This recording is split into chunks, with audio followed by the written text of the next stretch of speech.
दोस्तों, स्वागत है हमारे यूट्यूब चैनल टारगेट एग्ज़ाम गुरुजी में। आज हम संस्कृत के प्रत्यय के महत्वपूर्ण 20 प्रश्न लेकर के आए हैं। अगर आपने इन 20 प्रश्नों को ध्यान से कर लिया तो मुझे पूरा उम्मीद है कि परीक्षा में अगर प्रत्यय से कोई भी प्रश्न पूछा जाता है तो आप आसानी से कर पाएंगे और समझ पाएंगे। इस वीडियो को देखने के बाद प्रत्यय से कोई भी प्रश्न परीक्षा में अगर पूछा जाता है तो आप आसानी से कर लेंगे। कोई भी प्रत्यय आपका गलत नहीं होगा, आपने इसको यदि ध्यान से कर लिया। इसलिए आप इस वीडियो को पूरा देखिए और एक एक विकल्पों को जिस प्रकार से बताया जा रहा है उन विकल्पों को भी ध्यान से देखें। आइए, ज़्यादा समय न लेते हुए हम प्रश्न की ओर चलते हैं। पहला प्रश्न आपके सामने दिया गया है कि गमनम में कौन सा प्रत्यय है। यहाँ पर हम देखेंगे कि 4 विकल्प दिए गए हैं: कत्व, अनियर, कत, ल्युट। देखिए, कत्वा में त्वा शेष बचता है। अगर त्वा रहेगा तो कत्वा हो जाएगा, तो गमनम में त्वा नहीं रहा है, ये विकल्प हमारा गलत हो गया। अनियर में अनीय शेष बचना चाहिए, अगर अनीय नहीं है तो ये दूसरा विकल्प भी गलत हो गया। कत में तय बचना चाहिए, क्या तय इसमें बचा हुआ है? बिल्कुल नहीं है। ल्युट में अनम बचता है, तो क्या अनम बच रहा है? बिल्कुल। इसका मतलब हमें विकल्प चौथा सही लग रहा है, 4 सही हो जाएगा। गम धातु में ल्युट प्रत्यय लगाने से गमनम हो जाता है। इसी तरह से पठ धातु में ल्युट प्रत्यय लगा दें तो पठनम हो जाएगा। जिसमें भी अनम आए वो ल्युट प्रत्यय है। पठितव्यम में कौन सा प्रत्यय है?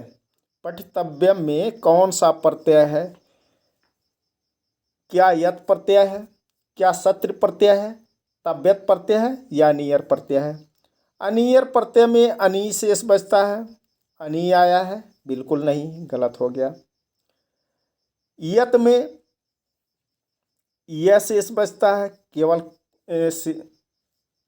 केवल यह आया है, ऐसा भी नहीं है। अब देखेंगे कि सत्र प्रत्यय में अत होना चाहिए। क्या पठत लिखा है या गच्छत लिखा है? इस तरह से अत भी नहीं आया है। तव्यत में तव्य बचता है, ये तव्य आया है, इसलिए ये विकल्प हमारा 3 सही हो जाएगा। पठित तव्यम में तव्यत प्रत्यय लगा हुआ है। ये देखिए, गच्छत में कौन सा प्रत्यय है? अब यहाँ पर देखेंगे कि गच्छत में कौन सा प्रत्यय है। सानच में अगर होता तो यहाँ आन या मान बचना चाहिए। जैसे यज धातु में सानच लगा देंगे तो यजमाने हो जाएगा। लभ धातु में सानच लभमाने हो जाएगा। सेव धातु में सानच सेवमान हो जाएगा। तो क्या आन मान आ रहा है? नहीं आ रहा है, तो ये विकल्प हमारा गलत हो गया। ल्युट धातु में अनम बचना चाहिए। गम धातु में अनम ल्युट लगा देते तो गमनम हो जाता। क्या गमनम आया है? नहीं, ये भी गलत है। 3 धातु है, 3 का ती बचना चाहिए। क्या गम धातु में 3 लगा देते तो गति हो जाता? गति आया है? बिल्कुल नहीं है। कीर्ति आया है? बिल्कुल नहीं है, तो ती भी नहीं आ रहा है।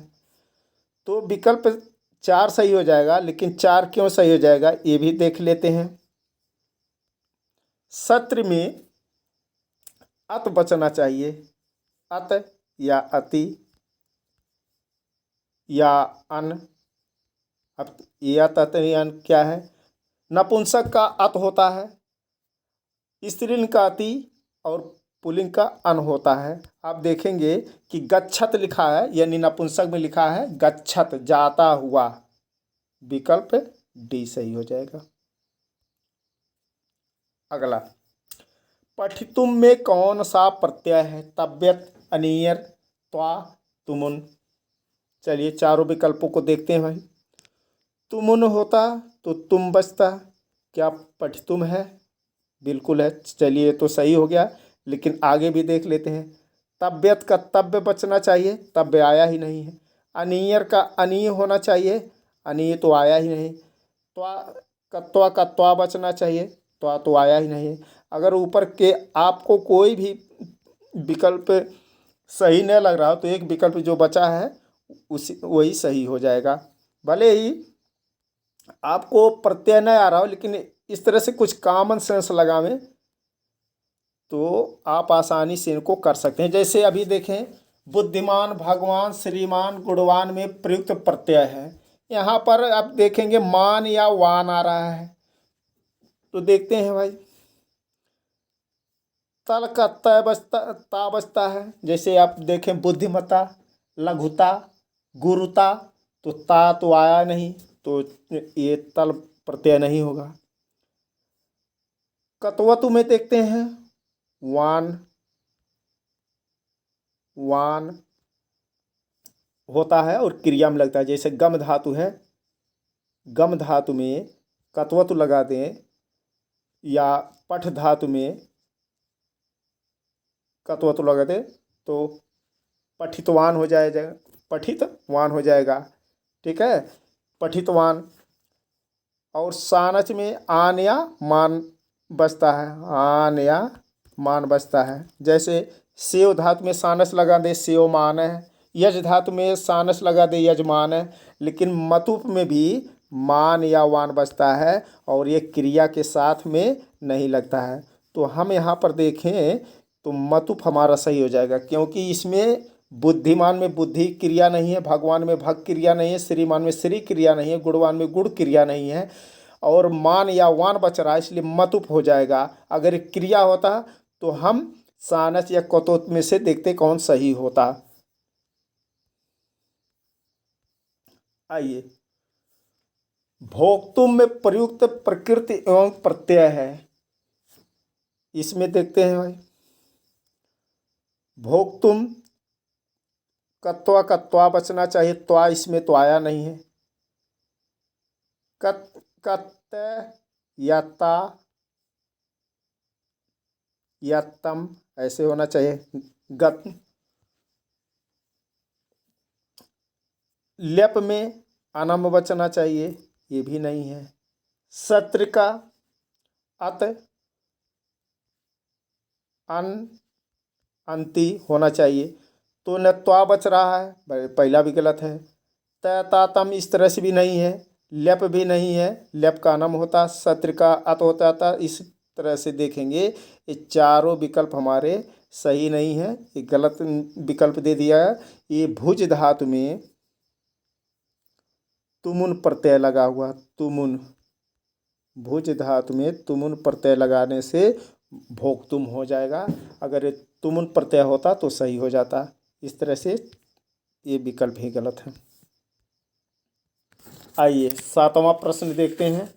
सातवें प्रश्न में कह रहा है कि सत्र प्रत्यय युक्त शब्द है, सत्र प्रत्यय युक्त शब्द है। चलिए देख लेते हैं भाई। पठित्वा में कत्वा लगा हुआ है, ये तो है नहीं।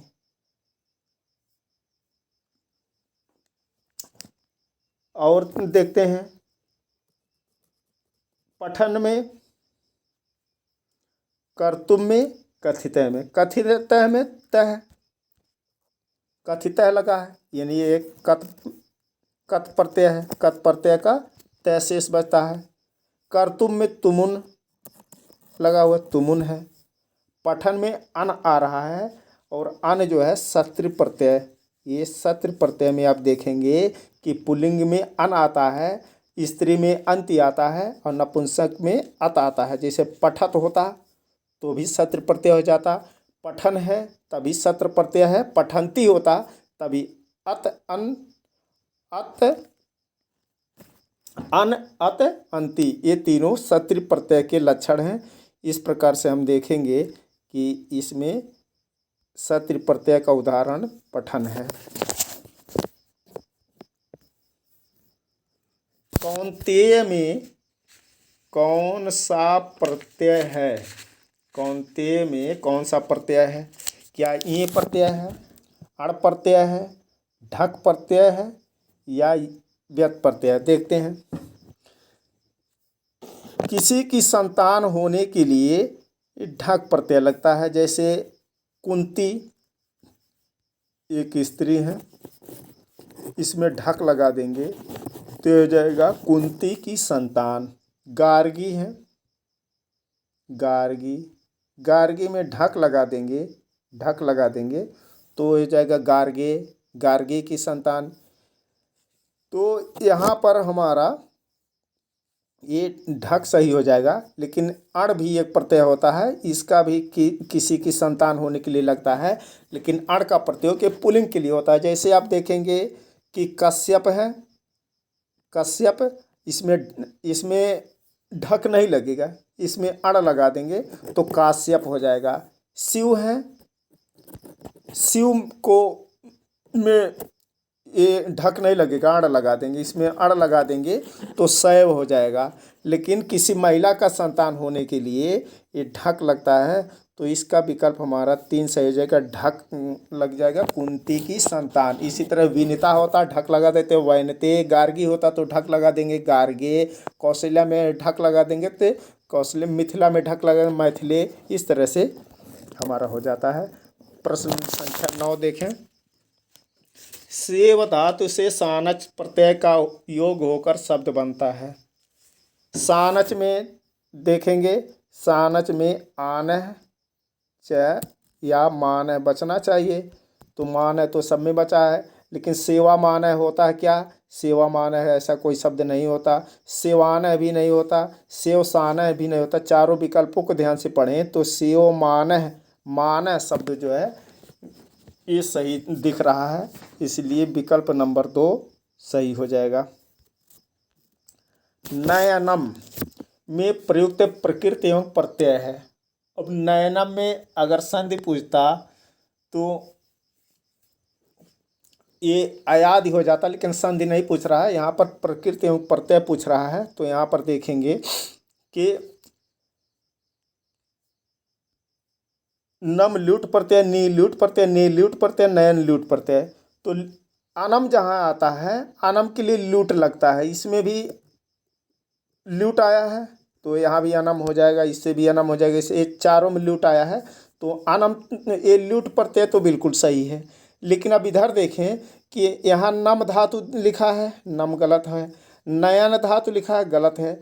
नेम होता ही नहीं, नी होता है, नी माने होता है ले जाना। जैसे अंग्रेजी में क्रिया गो होती है, उसी तरह से संस्कृत में एक क्रिया नी ही है, मूल क्रिया नी है, नी में ल्यूट। अगर आप मूल क्रिया पहचानते हैं तो आसानी से इसको कर पाएंगे। आइए आगे देखते हैं। प्रणम्य में प्रत्यय है, प्रणम्य। अब इसमें देखेंगे कि ड़यत में यह बचता है, यत में भी यह बचता है, वत में वह बचता है, लप में भी यह बचता है। तो कैसे पहचाने इसमें कौन सा प्रत्यय है? लप का पहचाने है कि इसमें अगर उपसर्ग लग गया, इसमें अगर उपसर्ग लग गया और यह बचा हुआ है तो ये आंख बंद करके आप लप प्रत्यय लगाएंगे। जैसे प्रणम्य, अवगम्य, आगम्य, इस तरह से ये लप प्रत्यय जहाँ भी उपसर्ग लगा हो और यह बचा हो उसको हम लप प्रत्यय लगाएंगे। अगला देखें, लिखा है कृतः गतः पठितः भूता में प्रत्यय है। देख लेते हैं भाई। 3 प्रत्यय का 30 से बता है, गति, मति, इति, श्रुति, ऐसा कुछ तो है नहीं, ये तो गलत हो गया। यत में यह बचता, यह तो बचा नहीं है। कत्वतु में वान होता, कृतवान, गतवान, पठितवान, भूतवान, इस तरह से तो वान है नहीं, ये भी गलत हो गया। कत में तय बचता है पुल्लिंग में, स्त्री में ता बचता है, नपुंसक में तम बचता है। चलिए देख लेते हैं। कृत है पुल्लिंग है, चलिए कृ धातु में कत प्रत्यय कृत है, गम धातु में कृत कत प्रत्यय गत है, पठ धातु में कृत प्रत्यय पठित है, भूत धातु में भू धातु में कृत प्रत्यय कत प्रत्यय लगा है और स्त्रीलिंग में भूता। इसी का नपुंसक बनाना हो तो भूतम, पठितम, गतम, कृतम, इस तरह से हो जाता है। कृतः कृता कृतम, गतः गता गतम, पठितः पठिता पठितम, भूतः भूता भूतम। ये सब कत प्रत्यय के उदाहरण हैं। विकल्प हमारा एक सही हो जाएगा। प्रश्न संख्या 13 में लिखा है पठितवान, पठितवती, पठितवत में प्रयुक्त प्रत्यय है वानवतीवत। अभी आपको बताए हैं कि जहाँ वान हो, वती हो, वत हो, देखिए कत में तह, ता, तम, गतः, गता, गतम आपको याद होना चाहिए। ल्यप में उपसर्ग लगा हो, जैसे प्रणम में, अवगम में, तो ये तो ल्यप हुआ नहीं।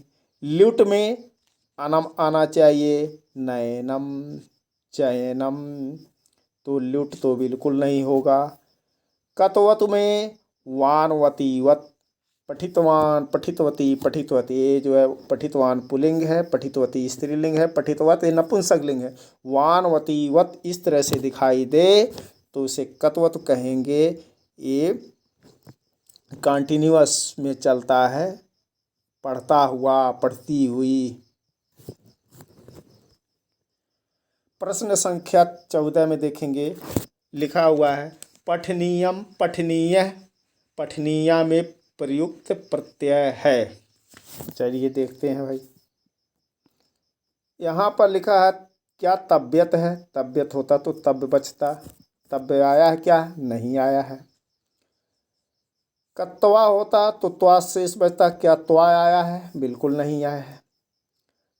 कत होता तो पठितः, पठिता, पठितम इस तरह से होता। तह, तातम, क्या पठितः, पठिता, पठितम लिखा है, नहीं।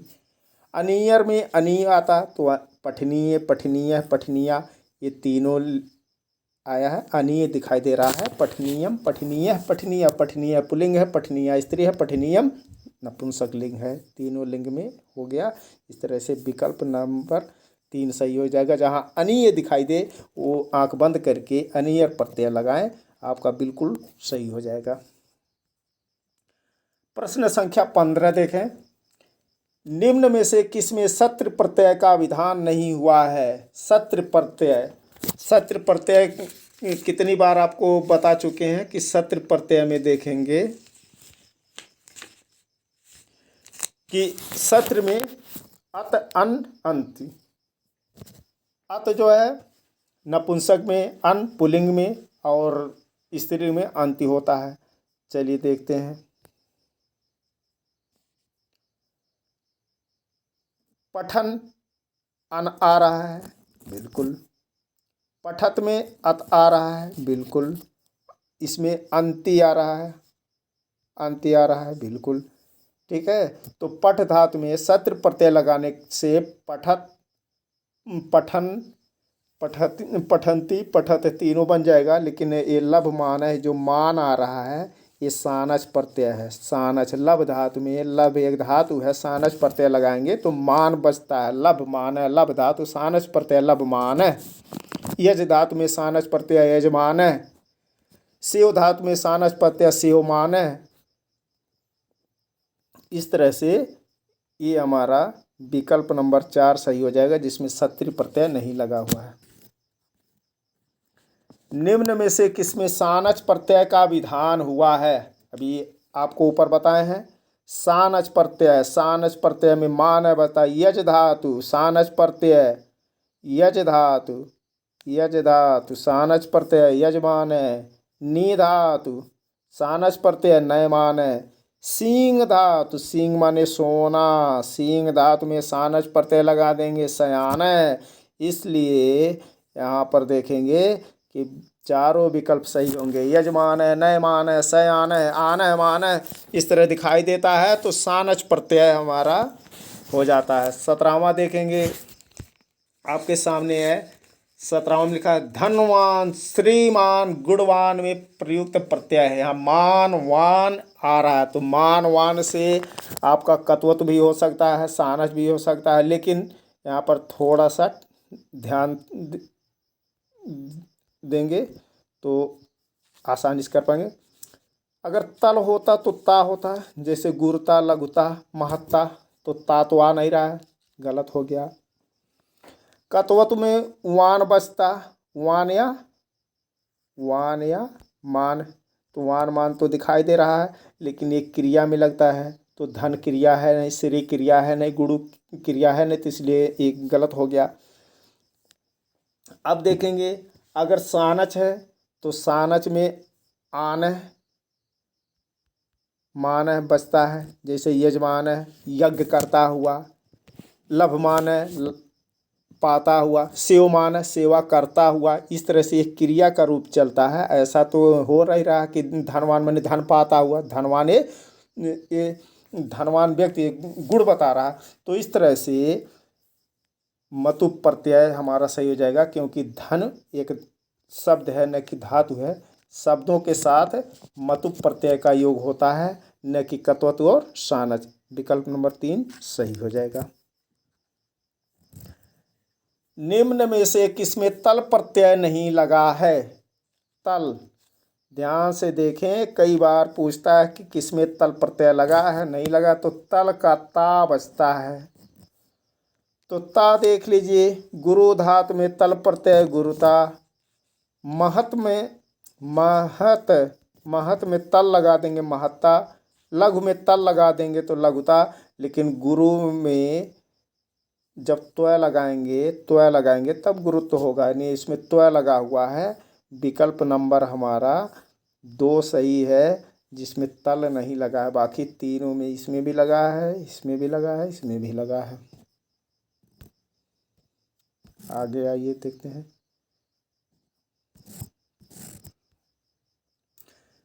कृति, नीति, गति, स्मृति में कौन सा प्रत्यय लगा हुआ है? चलिए देख लेते हैं। क्या इमिनिच लगा है?